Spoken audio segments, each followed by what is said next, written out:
For whoever just joined, a warm welcome. This is Federica, I'm part of the Docsity team, and it's my pleasure to welcoming you all to this live webinar of Reykjavik University. We do have a dedicated time for all of your questions, so please feel free to drop them into the Q&A box that you find in your Zoom window, and we will be answering at the end of the presentation. So I'd just like to start by introducing one of our speakers for today. So it's my pleasure to leave the floor to Verity Louise Sharp. She's the Admission and Incoming Student Coordinator at Reykjavik University, and she will be the first of our speakers for today's webinar. Verity, I'll leave you the floor. Thank you, Federica. Well, hello, everyone, and welcome from Reykjavik University in Iceland. I just wanted to say thank you for joining us today. And it's just so nice to see so many of you tuning in from around the globe, and just also to have this opportunity to tell you about Reykjavik University. So I'm going to give you, oh, okay, change slides. Okay, sorry. Okay, it's just as a quick introduction to me, my name is Verity and I work in the international office. So if you do decide to apply to Reykjavik University, I'll be walking you through the application process, providing support, also with this pre-arrival information, practical information, visas, housing, everything you need to know to arrive here alive. We also run online information sessions so you can get to chat with me and other students before you arrive.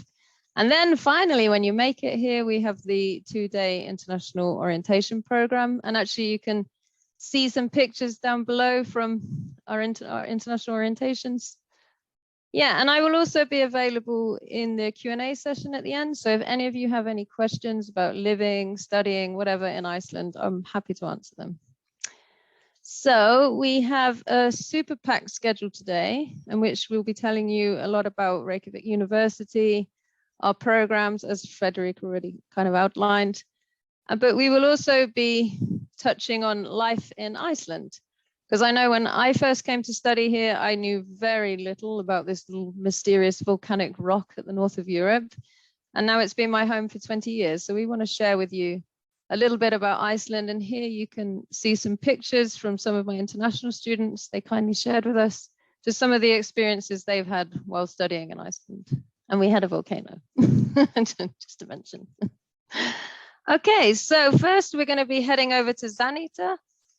She's a full-time international student at Reykjavik University from the United States, and she's actually going to be streaming live from our campus to show you the building and just to tell you a little bit about life on campus. So Zanita, are you ready? I'm all set. Awesome, awesome, awesome. All right, hello everyone. Hello, thank you so much, Verity, for that lovely introduction. And as she said, I am streaming live from the university. We have a few lovely students who are studying at the moment, and they were so kind to let me talk loudly.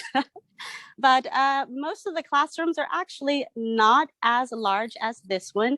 They're very small, intimate settings, but I'm going to walk around the university and just kind of talk to you about the university itself and living in Iceland. So let's take our journey. First, I don't want the door to close on me. All right, so now we have entered what we call the Earth, this very long hallway here, and we are going to take a walk into the Sun, which is the main lobby area of the university. We have this wonderful cafe where you can come and you can study a bit, have some yummy coffee, lattes, whatever you like. And as you can see, there are many students who are working hard because we're getting really close to our finals. A little depressing, but that's okay. We're wishing them the best of luck. We also have more students who are heading home for today. But this will actually be the location, your meeting point when you have your orientation. And I'm sure that Verity and her team are really working hard on that. Really excited to welcome all of you to Iceland and especially Reykjavik University.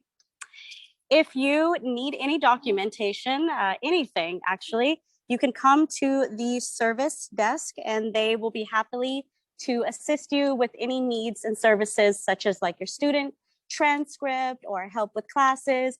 We have my favorite security guard over here. How's it going?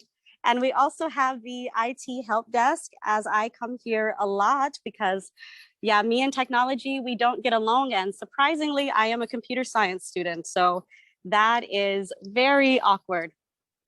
Let's take a walk down this hallway as well as I talk to you a little bit more about the university. As I was saying, you probably saw me in one of the larger classrooms, but the classrooms are actually quite small, and it's a very intimate setting where you have a very close contact with your teachers, your student body, you name it. Especially being that this university is research-based, there are quite a lot of projects that you will find yourself embarking on with your classmates. And it's always great to work on student projects in general, because I think that you can learn a lot from each other, and more minds or more brains are better than one in many cases, as I've learned just studying at this university. But the students and the faculty and staff are extremely helpful in general. So this university is very service oriented. And as you can see, we're in this wonderful modern building as well. It's starting to get a little dark at the moment, but I think that's totally fine. The education is definitely top quality education, and I can definitely attest that to myself. I'm always asking questions. Verity can also attest to that. It's before I even knew that I was actually coming to Reykjavik University, I think I was sending her so many questions. How are the professors? How are the students? What type of food is going to be there? Will I have problems with my visa? And she was just so kind enough to help me with my anxiety and fears of coming abroad. And honestly, it was really nice to know that I can contact her or even my department if I had any particular questions about starting school at Reykjavik University. I'm going to turn around a bit before I run into any Wi-Fi issues. But just to tell you a little bit more about living around the university, I'm actually staying in student housing, and it's a short 5 to 7 minute walk to the university. So whether it's a rainy or snowy day, which you can probably get in all one day, you have no worries about getting to the university in general by foot. It's actually really nice. I take my scooter sometimes, or if I really want to save the planet, I just take my legs and I walk to the university. But yeah. So, I mean, I've told you a little bit about the mentor system, but I didn't really go into much detail. I was actually given the opportunity to be a mentor myself, and this was absolutely amazing. I believe the first thing that me and the students that I was in charge of did, we had this amazing scavenger hunt, and it was just such a nice introduction to welcoming them to Reykjavik University and Iceland in general. And now I get to see the students that I welcomed here and the many study rooms that we have available at the university. And it's always nice to sit down and have a chat with them over coffee, talk about the woes of classroom assignments and just in general. If they ever need help, they know that they can definitely come to me and ask me and my partner Noelle, and we would definitely try our best to help them. But if you have any more questions or any concerns, anything that you would like to ask me, please feel free to use the chat box, the live Q&A, and I and the other team will be happy to assist you in any kind of way. And now I am going to turn it over to Luca, who will continue his next session as I say hello to my friend. All right, take it over, Luca.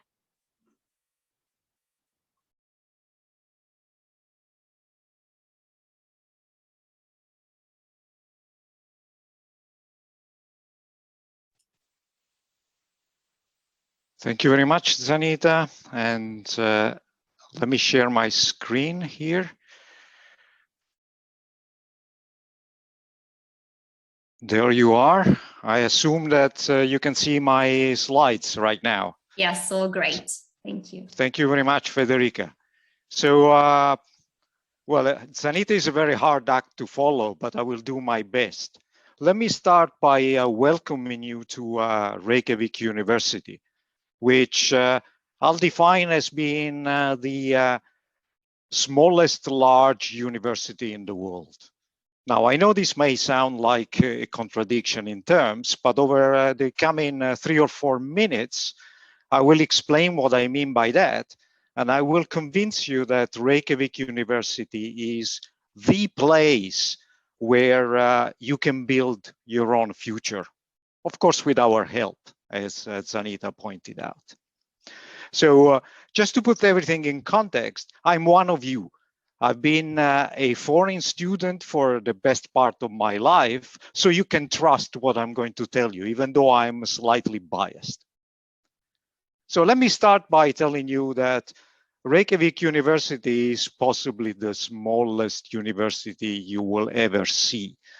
It's one building, the building that you see on the slide, nestled in beautiful natural surroundings, but still very close to Reykjavik city center. And believe me, Reykjavik is a capital city. It's a vibrant city with loads of opportunities, as probably Anita will also tell you later on. It is small because we are not that many.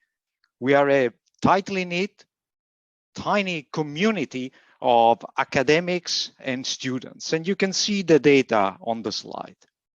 However, the level of ambition of this place is off the charts in many ways. Sort of, it's completely unrelated to the size. In fact, it's inversely correlated to the size of the university as a whole. So, of course, you shouldn't believe me in terms of achievement, so you can ask the critics. Despite its size and despite its youth, because Reykjavik University was only founded in 1998, it is a highly ranked institution. You should always take rankings with a pinch of salt, but whatever they say, they indicate that what we are up to, we are doing it pretty well, given the resources that we have available. So for instance, sort of we are ranked in position 301, 350 in the Times Higher Education World University Ranking, and we are even ranked first for citations. Amongst the young universities, that is to say universities which are at most 50 years old, we are ranked at position equal 54th. Moreover, many of our degree courses, including the ones that you might be interested in enrolling for, have international accreditation. So everything is being done to high quality, to the highest level by international standards, not by national standards. So how is this possible? Who makes this happen? Well, as the Nobel Prize winner Isadora Isaac Rabi famously told Dwight Eisenhower, the faculty is the university. The teachers, the researchers make the university. So how are we organized? How are we organizing ourselves? Well, Reykjavik University is one university, consists of 2 schools and 7 departments.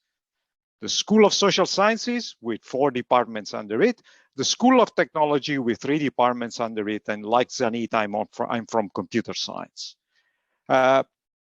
So this is a focused university. It's not a university that covers everything under the sky, but it focuses on a few specific subjects, the ones that you see on the slide, and tries to focus on those as well as possible. Of course, you might not be interested in our sort of organizational structure, but you may be interested in hearing about the structure of our studies. Now, one thing that makes Reykjavik University a little bit different from the universities that you are may be familiar with is that our semester structure is divided into 2 phases. There is a 12-week period in which students typically take 3 to 4 courses, and then there are exams in those courses, followed by a 3-week period in which students take only 1 course, but in high-intensity training mode. So that there are lectures and practical activities every day.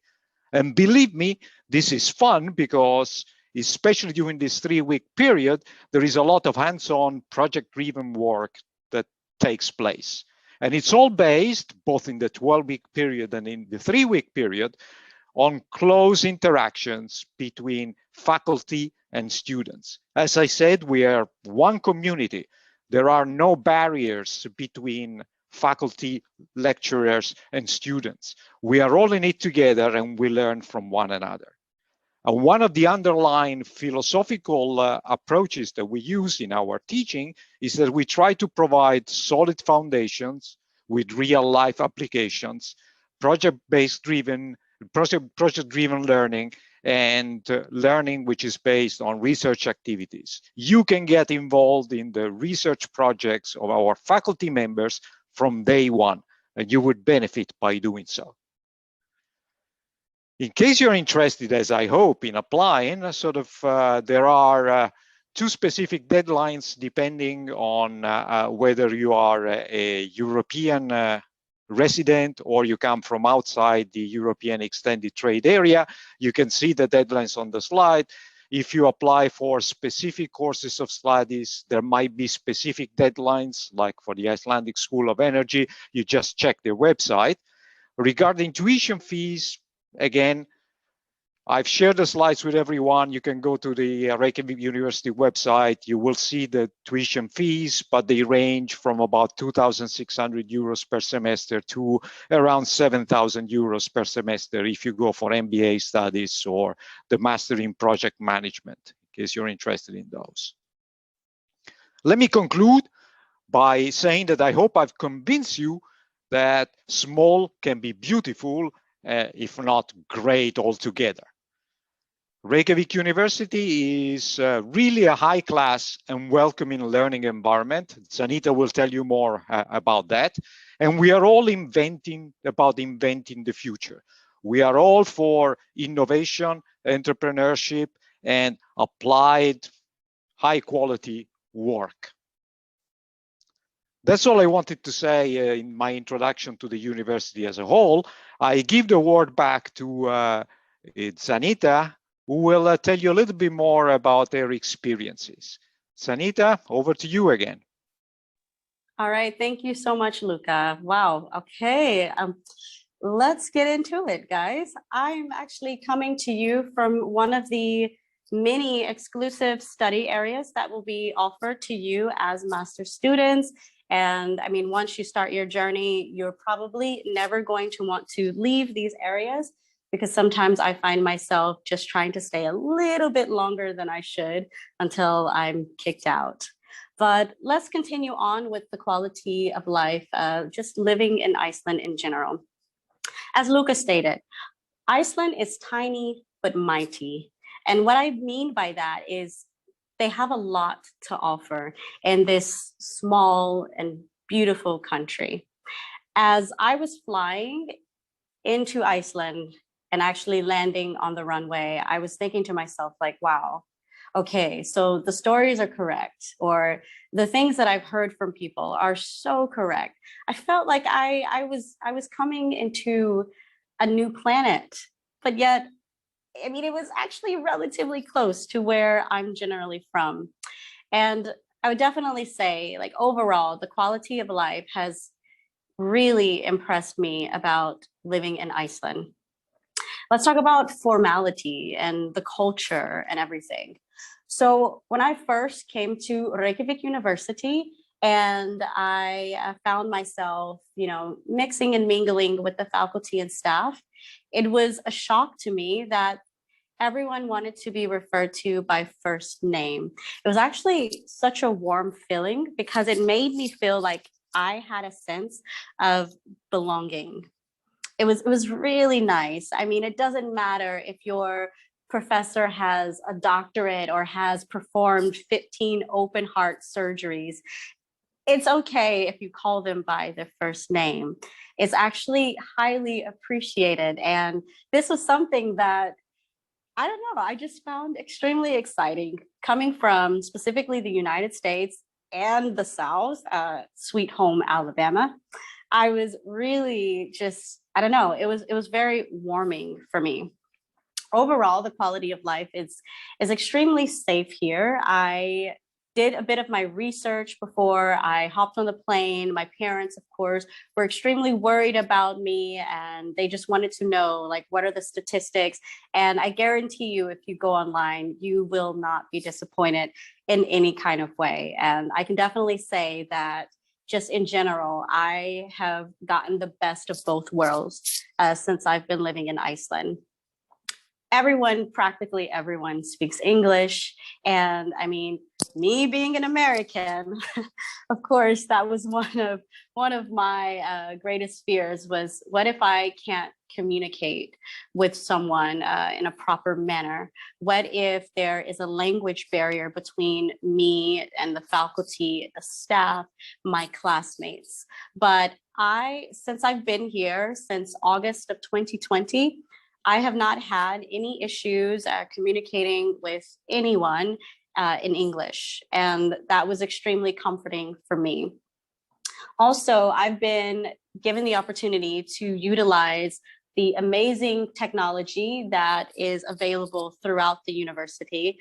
I can never want for anything, because honestly, they have practically everything that I could possibly need. And sometimes I think to myself, maybe I should just sleep in the university and no one will notice that I'm sleeping here.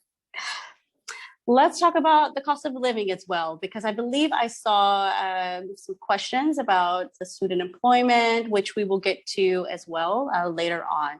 But the cost of living, I would definitely say, let's take a moment of silence for a second. But I believe that I spend around 60% of my income in groceries.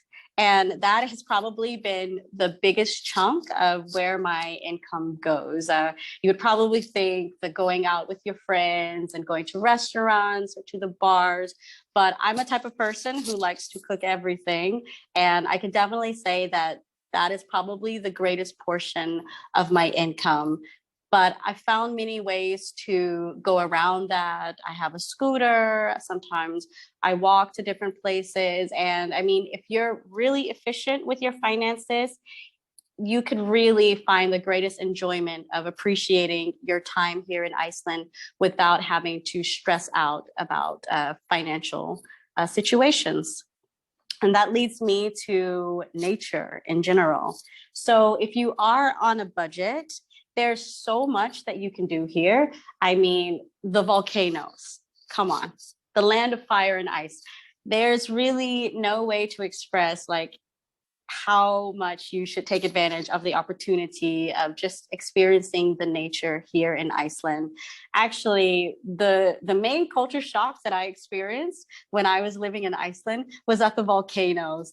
People were literally barbecuing marshmallows, and I think I saw one guy playing with the ukulele, and he was just singing a song, you know, right in front of the volcano, not worried about life at all. And it has generally been that way throughout the entire pandemic, I would say. The way that the situation has been handled in Iceland, really, it just amazes me that they've taken this pandemic and they've said, you know what, hey, we got this, we can do it. And I would definitely say that it has been heavily controlled, and I feel completely safe. I believe that everyone who is presenting today can also agree to that. My friends can agree to that, that we've really been handling the COVID situation to the best of our abilities.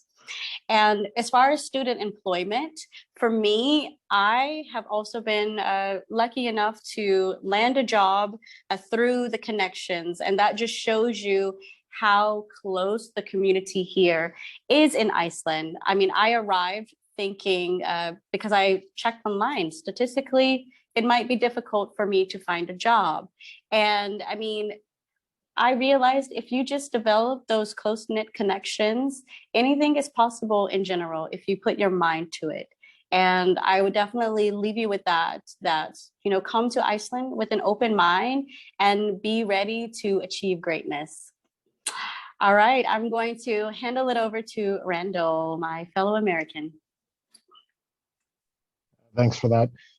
So I'm going to go ahead and share my screen here. Just one moment. There. Great. In the meantime, I can see that there are some questions arriving, which is great. Keep writing them into the Q&A box. We will be answering live at the end of the presentation. Can everyone see that okay? Or are they seeing the presenter mode? Yes. It's good? Okay. It is still in the presenter. Maybe you should just try to switch. There we go. Perfect. Better? Oh, great. Thank you. There we go.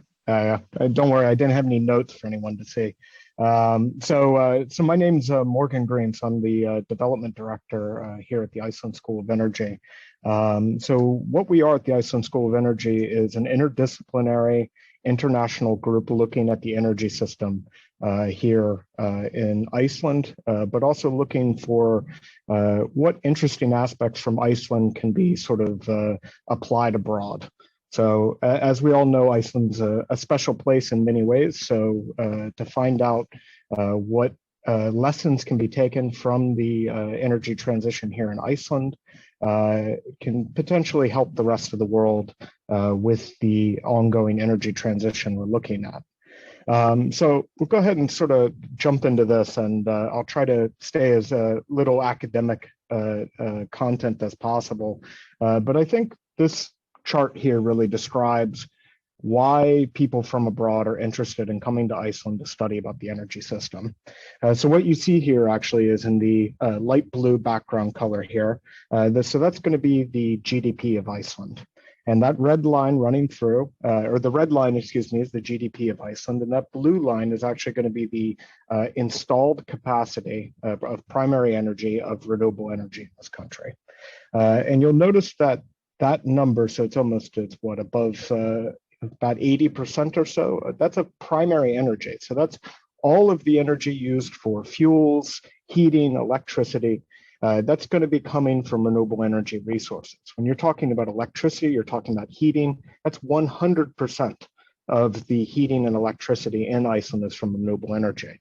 And I know for a lot of people abroad where we're looking at systems where, we're cracking 15, 20% renewables and everyone's cheering, to look at a place that maybe achieved 100% renewable 20 years ago, it's a really interesting story. And why I put this GDP over this installed capacity is because another interesting story is being told. While Iceland invested in renewable energy, it basically moved from one of the poorest countries in Europe to one of the richest countries in Europe. And we think that's a story worth telling all over the world. So what do we do? What does Iceland School of Energy do? So I mentioned that we're an interdisciplinary program, and I know that our time is quite short, so I won't go into the specifics of each individual courses. But what we're offering is 4 degrees in total. So these are the first 2 degrees, so in Sustainable Energy Science and Sustainable Energy Engineering.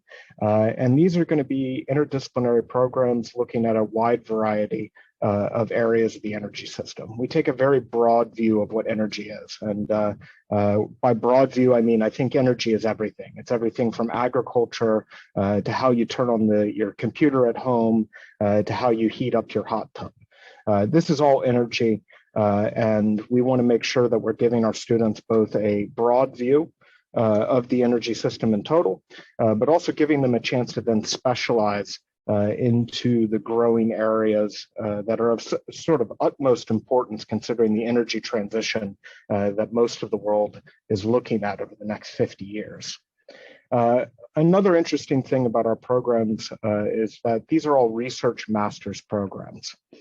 So at least half of the studies is actually dedicated to a whole year of supervised but independent research on a particular subject. And very often this research is done not related to the energy system here in Iceland. Many projects are, of course, but many of our students are actually going abroad, either mapping a geothermal system in Colombia, perhaps designing a solar PV farm in Spain. And what they're doing is they're taking some of the lessons they've learned here in the program and then spreading this throughout the world. But in addition to this, and this is, everybody thinks of energy, they think of power plants and they think of, sort of the big heavy machinery required to make the energy, but sort of and if you mind my lack of a proper term for this, but what a lot of people consider sort of the unsexy side of energy is actually how do you get it around? So we have actually 2 programs looking into the very, very important question of how do you get energy from one place to another, so either in a transmission or a distribution system. And this is an area that's going to become increasingly important. I know much of the world is looking at periods of energy shortage at the moment. So perhaps a place which invested quite a lot of their infrastructure into, say, wind power, there may be a period with reduced wind output. So if you had another area that was further away, interconnected with, where there was actually wind still blowing or sun shining, where you had geothermal power plants and a volcanic system relatively far away from where people wanted to use it, or if you're just looking at the question of how do people charge their electric vehicles, these are 2 programs that are really going to specialize you in becoming an expert in this field. What I'll talk about later is what we're really interested in is how well you guys do after the program. Do you go into industry? Do you go into further research? This is an area of increasing importance, and I don't think you'll have a hard time finding a job if you graduate with one of these degrees. But one of the things that makes us particularly special is that, so our program here at the Iceland School of Energy, we're based here in the Department of Engineering in Reykjavik University, but we're actually co-owned and co-operated by 2 industry partners here in the country. So this is both Orkuveita Reykjavíkur, so this is Reykjavik Energy, the public utility of the capital region here, as well as Iceland Geosurvey, which is sort of the premier energy prospector in the country, specialists really in finding and identifying geothermal resources. But in addition to these sort of, parent companies, we're working with the huge and very vibrant energy network here in the country. Didn't have a lot of time to talk about it, but Iceland, really small country, but we actually have a power system that's closer to the size of Czechia, the Czech Republic in Europe. We consume more electricity per person than any other country in the world. You can ask me questions about that later if you're more interested. So as you can see, we have this very industrial approach. We have an international outlook. We're really interested in bringing people from all different fields, everywhere from economics and law, business to engineering, to physics, to chemistry, bringing them all together in a room, getting some good classroom time in, doing field research. We're really heavily focused and actually getting outside, getting outdoors, really important when you're talking about renewable energy, utilizing the natural resources.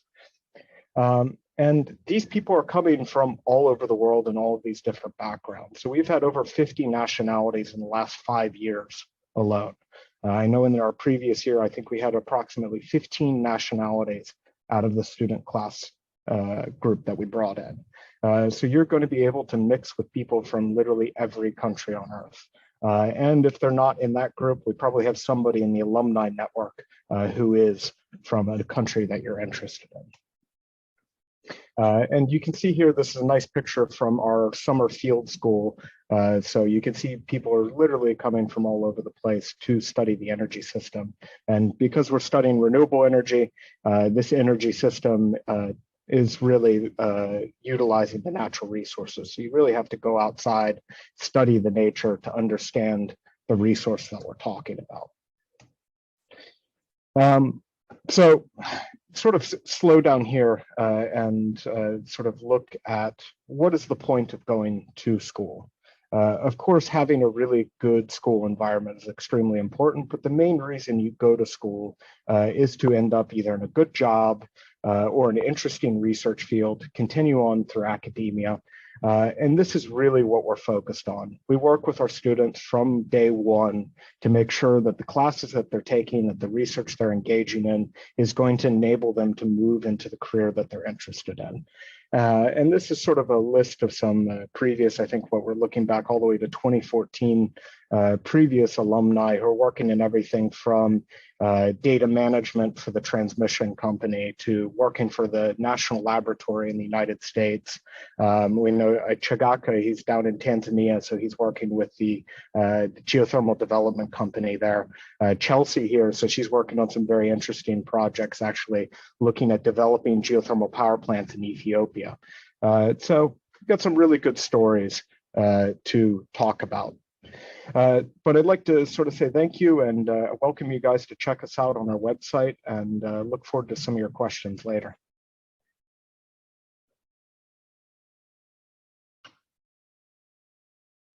Perfect. So thank you so much. And then I believe we're actually now talking about the computer science department. Absolutely. Thank you very much, Federica. Thanks, Randall. And it's me again, but this time with my hat as chair of the Department of Computer Science. So I'm going to sort of give you a very brief overview of the master studies at my department. But before I do so, let me convince you, in case you need any convincing, of why you should pursue a master's degree in computer science. And then I'll tell you why you should do it with us. Of course, we live in uncertain times, and the last couple of years have been felt like they've been more uncertain than anything we've ever experienced before. However, there's really nothing new with living in uncertain times. You might have heard the famous quote from Niels Bohr, the famous Danish physicist, and Piet Hein, a Danish sort of polymath, and they said sort of prediction is very difficult, especially about the future. However, if you allow me to quote computer science pioneer Alan Kay, who gave us, amongst other things, the mouse that wreaks havoc with our wrists today, he said the best way to predict the future is to invent it. Now, if you're a computer scientist, sort of you have a bachelor degree, you've developed an understanding of the fundamentals of the field. However, you're not quite ready to invent your future. To do so, you need mastery of at least some specific subfields of computer science to which you have contributed a little bit of knowledge that didn't exist before. And that's what a master's degree does for you. So it's a way to get ready to invent your future and the future of society at large. So why you should do it with us? I've already told you that Reykjavik University is small but active and with high ambitions. Well, the same is true, if possible, even more true for the Department of Computer Science. We are research active. We have a wide network of international collaborations. So our full professors, they have on average about 100 co-authors spread all over the world. We are a very diverse community. So if you count PhD students, postdocs, and faculty members, we span, at my latest count, 21 different countries. And about 1/3 of our population from master student upwards consists of women, which is good. We need more of those. So what is it that we have to offer at master level? So you see a bunch of possible degree courses on the slide. I'll just focus on the ones in red because they are of main concern to us today. But the last two sort of give you an indication of the international connections that we have at the department. We have a double degree agreement with the University of Camerino in Italy, and we participate together with the Åbo Academy in Finland and Mälardalen University in Sweden in a Nordic master program in intelligent software systems. But as I said, let me focus on the master programs in red on the slide. These are typically 120 ECTS master programs. In case you don't know what an ECTS is, don't worry. Think of them as being 2-year full-time programs. Apart from the master program in applied data science, which can be taken with work rather than full-time, and is 90 ECTS, so about 1.5 years worth of work. We have a master in computer science, and as I said before, sort of this brings you to the next level in your understanding and study of computer science, where you're allowed where you focus on the specific subfields of computer science that you may be interested in. In fact, the program in computer science is really extremely open-ended. There are only 3 compulsory courses that you're supposed to take, and then you can pick and choose according to your interests, basing, of course, your choice on the courses that we offer and on the research topics that our faculty specializes in. The Master in Software Engineering really requires as a prerequisite either a bachelor degree in software engineering or in some related subject. However, if you're interested in software engineering, which deals with the development of trustworthy, reliable systems that make our society tick and will do so even more in the future, then we can tailor specific study paths for you to follow, which may require taking some preliminary preparatory courses along the way. The Master in Artificial Intelligence and Language Technology combines really 2 keywords. I don't think I need to explain to anyone today what artificial intelligence is, but let me tell you what language technology deals with. Language technology is the branch of computer science that allows us to interact with machines using natural language, English, Italian, Spanish, Portuguese, whatever your language may be.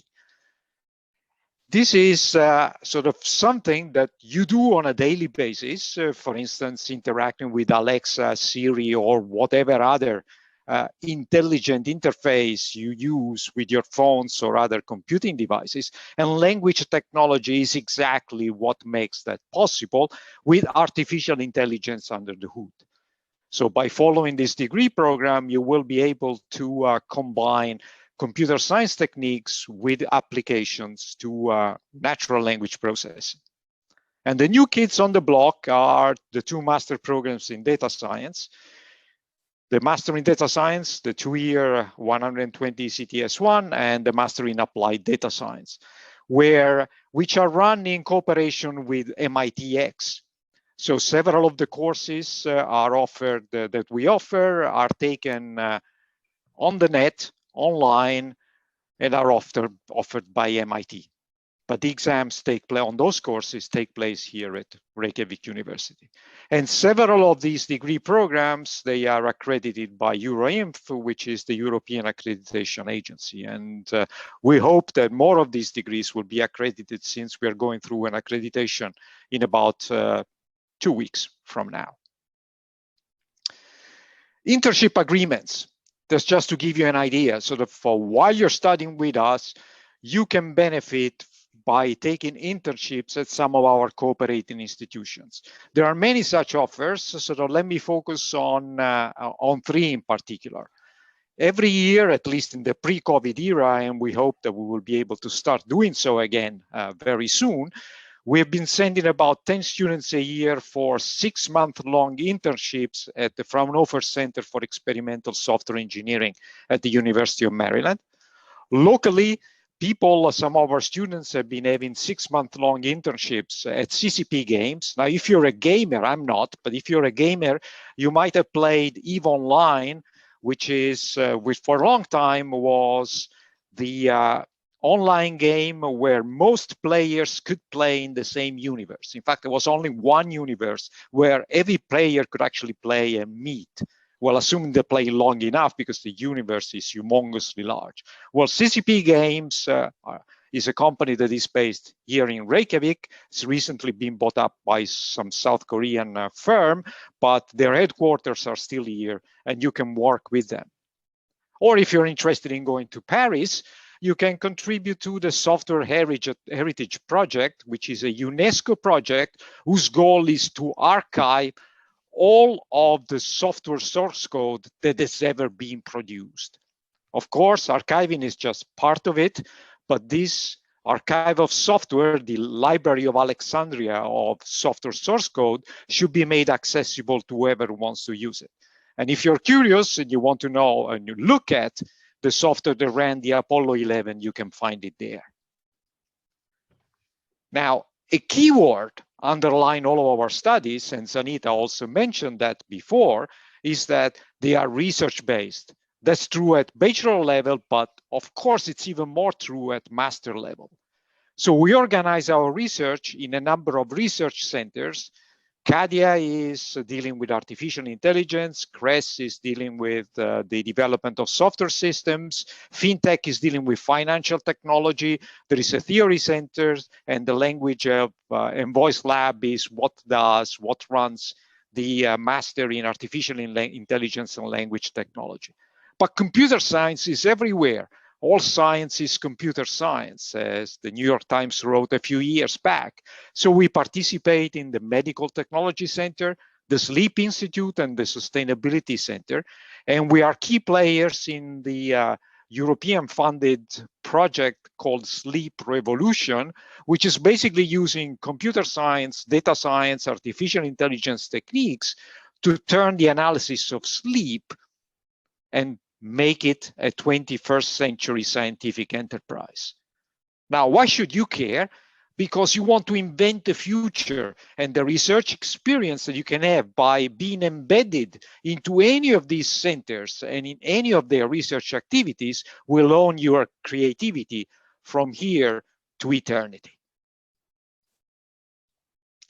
Now, I said that we are pretty good at what we do. I've already given you the statistics for the university as a whole, sort of what the critics have to say about our research standing.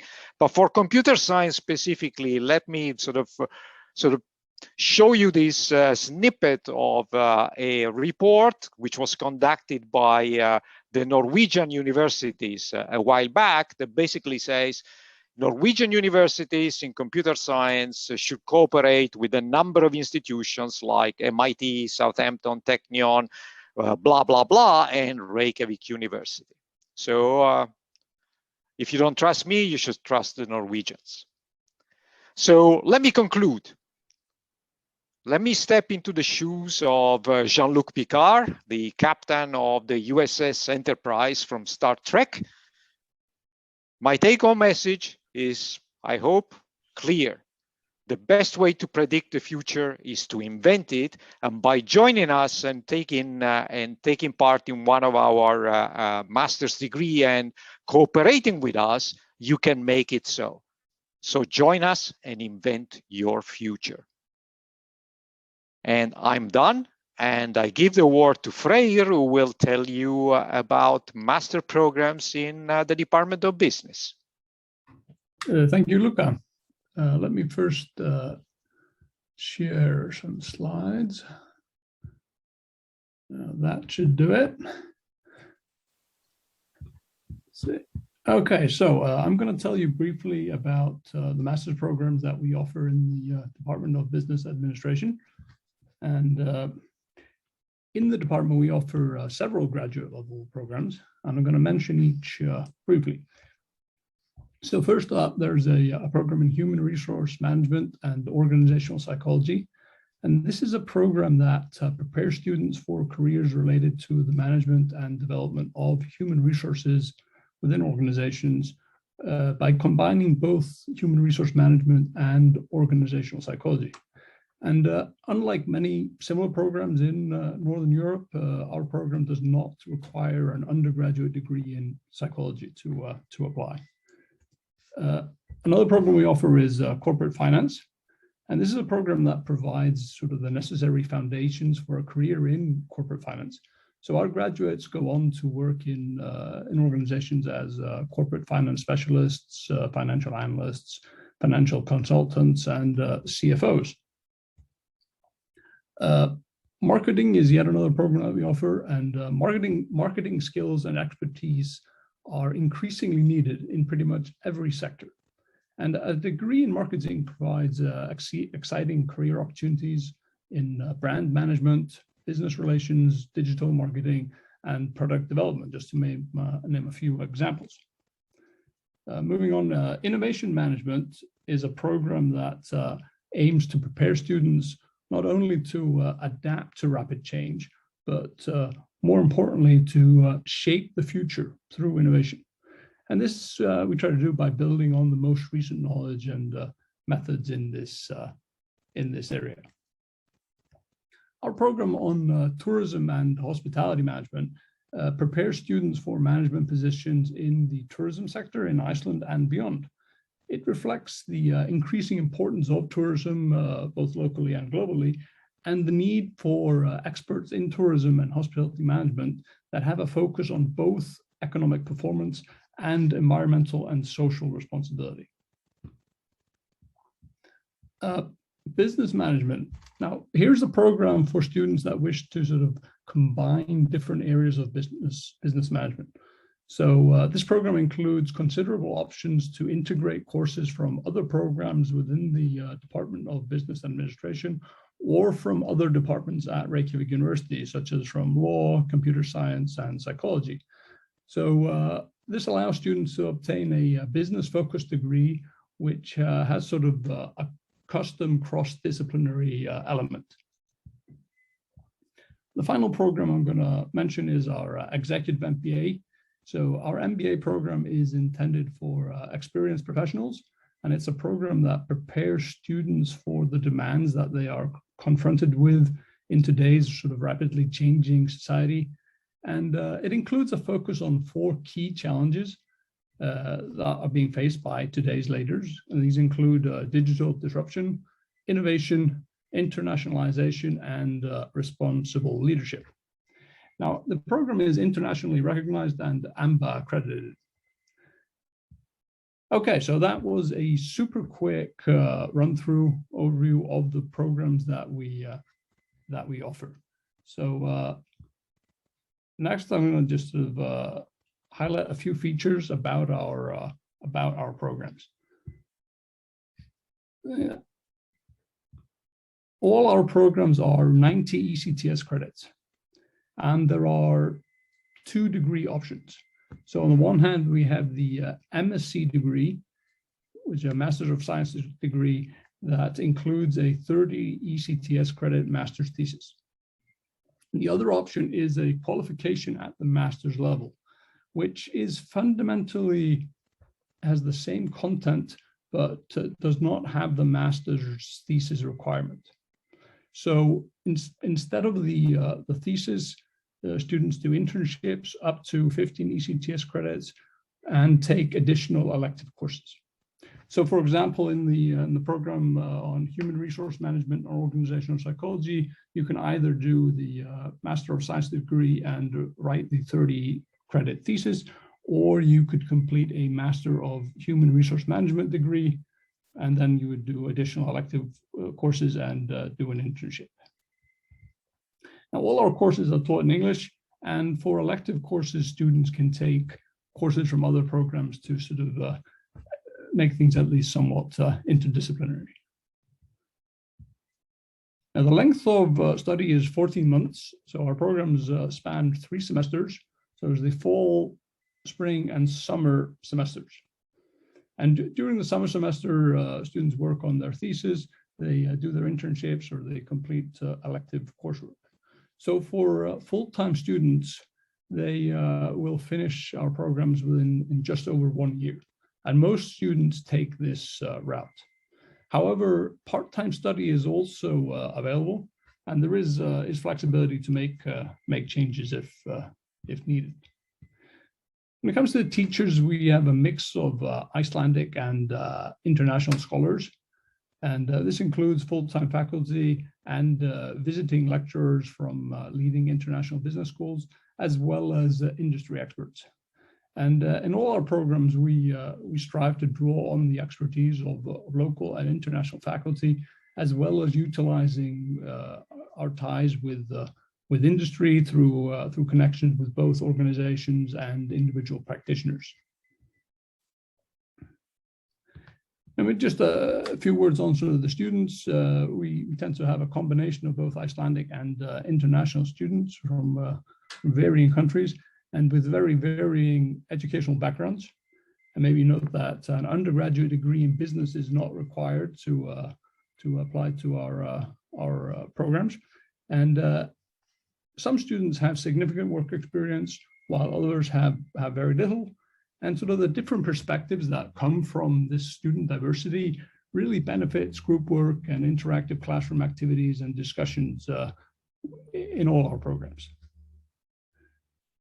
Okay, so I'm going to quick run through of that. I'm going to leave it at that for the programs that are offered by the Department of Business Administration. But now I'm going to tell you just a little bit about a program offered by my colleagues in the Department of Psychology. So they offer an MSc program in applied behavior analysis that is internationally recognized, and a program where students learn to apply psychological principles related to learning and behavior to solve issues for both individuals and for larger groups and society. And this is a two-year program. As before, all courses or classes are taught in English, and the courses are verified by the Association for Behavior Analysis International, the ABAI. And students, as a part of this program, the students complete all the coursework that is needed for certification by the Behavior Analyst Certification Board, the BACB. So it provides sort of a solid, recognized foundation in this area. Okay, so that's all from me for now. So I think I'll now hand it back over to Verity. Hello. Hi, maybe Frederica wants to open up for the Q&A session. Yes, I wanted to thank you all and just remind, I can see that we already received some questions for the Department of Engineering. We just mentioned some of the program, but Randall is also here to answer sort of question that you might have about all the programs. So yes, question time. So thanks so much for the presentation, and you're now ready to read some of your questions. Scholarships. So Alba is asking us if Reykjavik University is offering some kind of scholarship and what the application looks like. Okay, yeah, I can start with that one. So it looks a bit different between departments. We don't have any full scholarships, but some of the departments are offering partial tuition fee waivers. Maybe Morgan, you want to talk about in the energy program? Yeah. So pretty much, so in the Iceland School of Energy, we have a series of small tuition fee scholarships that help reduce the load for tuition for students. They are quite competitive and needs-based as well. So just keep that in mind. And any student that's accepted to the program is automatically considered for a scholarship. So generally we say there's no application. We look at your application and use that to sort of determine if we're going to reduce the tuition load. That being said, like Verity was saying, there's no full scholarship, but many of our students sort of can piecemeal together financing for the university by working small jobs, perhaps in the university, being a TA here, a research assistant there. So I kind of encourage people who are talented and motivated, if they want to study here, you can find a way to make it work. Maybe just Luca as well in the computer science. Yes, so for qualified students, we often give tuition waivers. So instead of paying the tuition fees for the master level studies, they pay bachelor tuition fees or none at all, depending on how qualified the applicant is. And there are plenty of opportunities to work as teaching assistants in a variety of courses and get paid for that, or to be hired as research assistants in the research projects of some of our faculty and get a wage for that. So this further contributes to reducing the tuition fees because you can pay for using those. So there are plenty of opportunities. Thank you, Luca. And just to say, in the business department, we haven't yet sort of been offering any scholarships at this time. So. Thank you. So application. So when a student can expect to hear back from the university after the application, and then they also ask us if it's competitive to get in. So guess probably how many applications you receive. Thank you. Yeah. So the places are competitive. We're looking at a variety of things, both sort of your proposal of what you're interested in doing. We look at your academic background, but also your work, your study and work, and all these kind of things combined together. In terms of how long it takes to process applications, after we've verified all of your documents, and sometimes the students need to be part of that process, so it can be a little bit prolonged, but after that has happened, then usually we're around 4 weeks to process an application. I hope that answers. Absolutely, thank you so much. Questions about the project management master. So they ask us if is work experience needed in order to apply to this specific master program. I believe it's Department of Engineering, right? Yeah. So I can comment on that. So that program, unfortunately, is only taught in Icelandic. So unless you are extremely talented in languages, I would suspect that it is not open for international applications at the moment. But there has been a discussion. I imagine at some point in the next few years, they will offer an English language version of that course. Amazing. Another question, maybe also Zanita can help us with this, asking about if it's easy to find the student job while studying. Also, maybe within the university, they ask us if there is this opportunity. I could definitely try my best, and the others can also chime in a bit. But I would definitely say that when I was looking for jobs, I checked the website. The university actually posted over 100 possibilities for summer jobs through the Research Institute or just general jobs. So I definitely went on that particular website through RU specifically to search for jobs. But there are other areas, if you don't necessarily want to work within the university, many companies were hiring students to work in the bistros and the cafes. And pretty much me and all of my friends have been able to secure a job during our studies. But maybe the others, if they want to also expand on that, more than welcome. Yeah, I can maybe comment, since we have so many international students, is I think one of the funny things about Iceland, because it's so tiny, is generally speaking, you can walk around town maybe with no resume and generally get hired. So unemployment rate here is almost comedically low in a lot of places.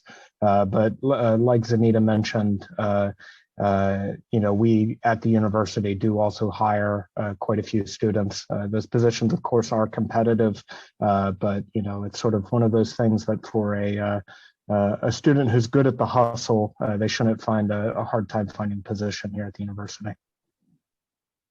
Amazing. Since we're talking about job opportunities, someone is also asking us about finding a job after graduating. So if you have any sort of percentage of students that actually stay in Iceland, or if generally students go back to their countries. In this case, actually someone was interested in engineering, but maybe also for the other departments, if we want to say something about this. Yeah, I can maybe start out and comment a bit on that for a moment. So this is a bit difficult especially when you run an interdisciplinary program. The sort of professional outcomes of a chemical engineer versus a lawyer, where they end up, are obviously quite different. That being said, approximately 10% of our international students historically have stayed in Iceland. The majority of them have stayed on to do a PhD here in Iceland, and then maybe about, I don't know, I'd say maybe 20% of those then were staying on and working in industry here in the country. Most people are returning and entering energy industry in their home countries. I don't have statistics for the other engineering programs, but at least I know from experience here in ISE. Amazing. I don't know if also Luca or Freyr would like to add anything, Verity as well. Well, what I can tell you is that sort of several of our current PhD students were foreign students who came either from the double degrees or the Nordic Master Program that I mentioned during my presentation of the Master's Program in Computer Science. There are also several graduates from abroad who stayed on to work here in Iceland for in the computing sector. Many of our local students, they either work here or they go abroad to work for the big companies whose products everybody uses, so like Google, Facebook, Twitter, you name it. So that we have students in all of these. And basically, I'm not aware of computer science graduates who don't find a job here or elsewhere. So employment, as Randall mentioned before, sort of unemployment in Iceland is, well, next to nothing. Sort of, it's and there's still plenty of it, as far as I can tell. Yeah, unfortunately, for the business department, I don't have any numbers, and I know that some students have found jobs here, and we've had, because we have a lot of our students choose to go the route without the thesis, so they do the internships, they do work within local companies for a while, and that even leads to jobs sometimes. But yeah, I don't have any sort of hard numbers to provide at this point. Great. I just wanted to comment quickly that after you've finished your studies with the student visa, you're allowed to stay 6 months in Iceland looking for work. So they allow that at the end of the student visa. That's for students coming from outside the EU or EEA. Great. This is actually great to add. A question related to IELTS. So someone, Luca, says to us that he has an IELTS that will expire in November 2021. Is it possible to apply within that date? I believe. Yes. So. Yeah, we would accept it. Yeah, especially during COVID, I've been accepting, expired certificates and things like that, because I know it's been difficult for students to renew these. So yes, we're flexible and nice. We try our hardest to help you out. That's great. Veronica is asking us, so she says, are there faculties related to nature? I'm not sure exactly what these mean, but maybe we can tell a bit more about programs if we have anything. I'm not sure exactly. Maybe Morgan, you want? Yeah, I'm probably close to that. So, I mean, one of the specialty lines in ISE is in geothermal. And we have quite a few geoscientists, environmental engineers, environmental scientists, people focusing on environmental policy. So if you're talking about natural sciences, like something like botany or something like that, no, we're not teaching that directly, but we're looking for students who may be interested in applying skills they learned in botany to, say, the production of biofuels. So no, not directly. We're more interested in the applications, but yes, kind of. Perfect. So someone was also asking about the recording of the event. Yes, the event is recorded. And actually over the next few days, we will be sharing with you an email with relevant information, the recording of the event, and also some email address maybe you can relate to in case you have any further questions. So coming towards the end of our event, it's very hard to try to summarize the university in an hour webinar. You did a great job, and thank you so much for introducing us, Reykjavik University. But I just wanted to ask you all if there was anything else that you wanted to add to what we already said, something that you think is important to maybe to emphasize. Yes, please. I just wanted to say, because I see there are some questions in the chat that we're not going to have time to answer, but please, you can email me and I will get back to you with these, because I feel bad that they're asking and we don't have time to answer them. So please email me. It's verity@ru.is and I will answer these questions for you. I've put it there in the chat. Amazing, thanks. And please feel free if you want to add anything else to what we already said. This is the time. I think Well, I think since I'm not Icelandic myself, I think I can actually most of us are not Icelandic here. Freyr, you're the only one who's a local. And I think this says something about how welcoming this country can be. It's a small country, but incredibly ambitious. People are very friendly. They are actually more Mediterranean in their outlook than other sort of Nordic countries. And I think many sort of, well, all of us foreigners can testify to that sort of, and there is really no hierarchy. So, you know, I mean, the first time I addressed a teacher that I had at the university by first name, it was when I was a faculty member. Before that, I just didn't dare to do so. Here it's completely different. We are very much all on the same page, all in the same team, and our goal is to make sure that everybody achieves their potential. So I think that's a very special thing that you have here, and you don't actually have it in very many other places. So I think if you want to be part of this team, or you want to be sort of achieve your potential without anybody telling you exactly what to do, but to do it independently, then Iceland is the place for you. Thank you. Freya, Randa, but also Zaneta, if there is anything that you feel like saying to someone that maybe was in your shoes, a few years ago that you were about to apply, just feel free. Take the leap of faith. I mean, just go for it. Don't look back, and you will not regret the journey. So I encourage you all. Thank you. And one final question is probably important, deadlines.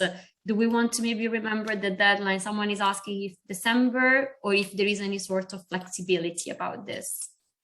It's the end of January for non-EU students.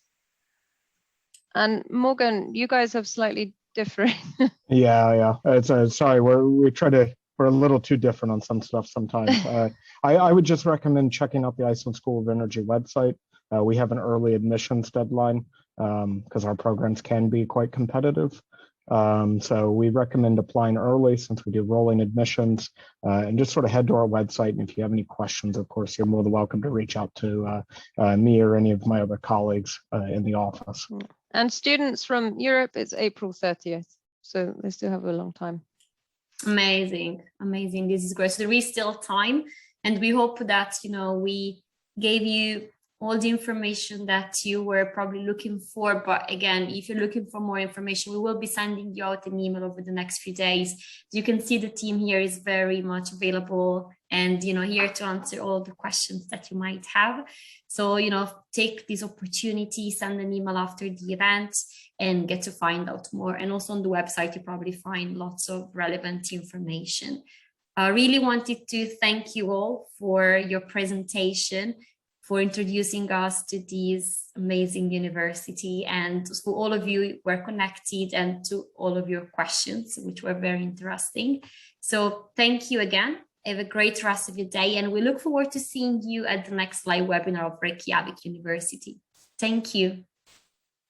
Thanks. Bye. Bye. Thanks, everyone. Bye-bye. Thanks, Federica. Thank you, everyone. Bye.